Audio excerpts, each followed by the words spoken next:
Shalom Aleichem and welcome to Online Smicha. This is the season when every Yid looks for more and more mitzvos and more segulas and more simanim that the Eibishter should bless us with a Shana Tovim and Sukkah. So there's all different minhagim and customs that people do during this season, this holiday season of Rosh Hashanah, Yom Kippur, and Sukkot. But there is an interesting thing that we find, especially that during the month of Tishrei, that when you go to shuls, especially since the shuls have a larger attendance of people during the Yom Tovim, and to run a shul costs a lot of money, so there's a custom that they sell the aliyahs, they sell different mitzvahs to make some profit for the shul, for the expenses of the shul. And there is a interesting halacha that we should discuss, because from one hand, you think of it, there is a din in Hilchos Shabbos, Siman Shin Lametes, in the Alter Rebbe Shulchan Aruch, it's Siman Shin Lametes Seiv Vav. But the Alter Rebbe says, Ein ma'arichin v'loy makdishin v'loy machrimim shum davar legavoya. On Shabbos, you're not allowed to dedicate, you're not allowed to give away anything to Gavoya. Gavoya means to Hashem, to higher causes. On Shabbos, you're not allowed to do so. Why? Because it looks like doing business.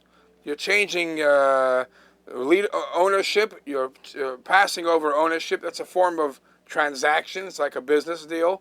And business deals are not allowed to be done on Shabbos. So all these buying and selling that they do on the Yom Tovim or Shabbosim for good causes, how is it allowed to be done? Now this halacha is actually a Mishnah in Masechta Beya, but earlier in Siman Shin Vav, the Alter Rebbe says,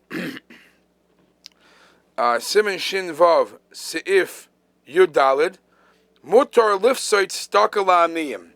You're allowed to set aside, say how much money you're giving to the poor.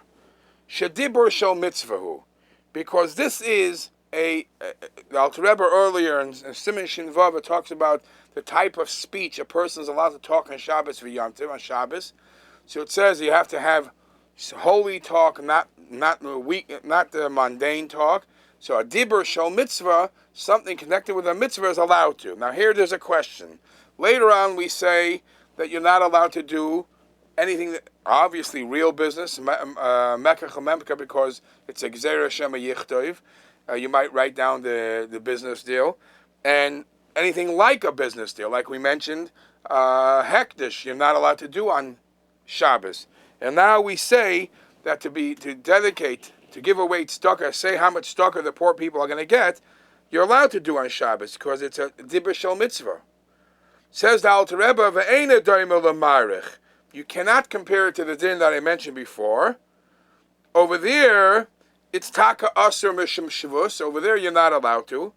Lefi shenoisen legavoya, because when a person gives something away to gavoya, to Hashem, to the Beis Hamikdash, then when you do something like that, as he's giving it, it's the gavoya, the Hashem, the Beis Hamikdash acquires it. Amirasei legavoya amirasei legavoya k'misirasei lehedyet.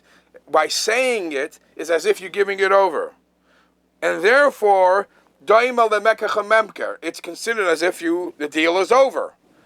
You just did a deal. Masha'enkim b'pesikas staka. However, when you're just pledging money to give tzedakah, it's still not given over. So it's only a question of a discussion, rather not a question of a deal.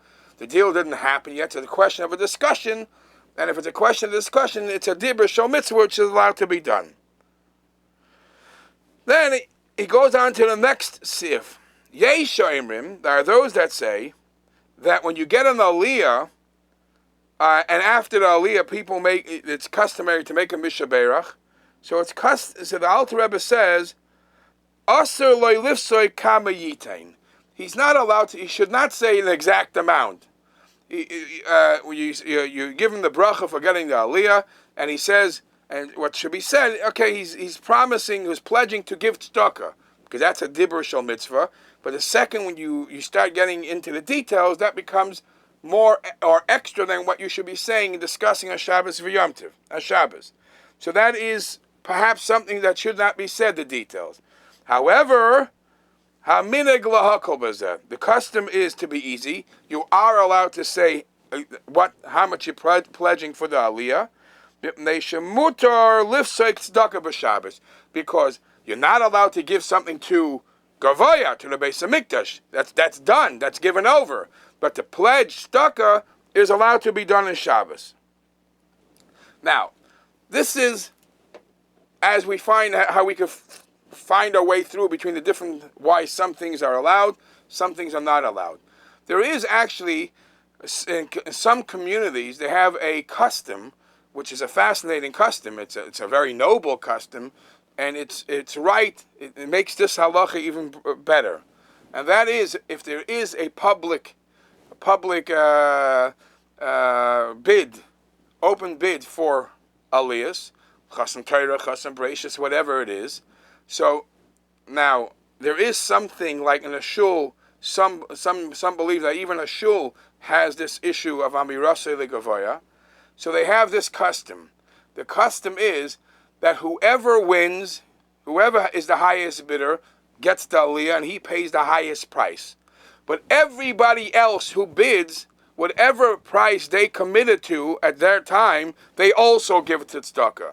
So it's not a bidding war, it's not a buying transaction type of thing, which would be a close shaila of mekach hamemkar. It's solely, completely an inyan of tzedakah. Everybody's raising their hand how much they're willing to give to tzedakah. Now the lucky one, the one with the highest bid, he'll end up getting the aliyah as a schus for how much he's pledging. But it's not a business deal, a open market, which is could be questionable al pi halacha. Rather, everybody, whatever price they bid, they give as part of a tzedakah, which is definitely mutar on Shabbos.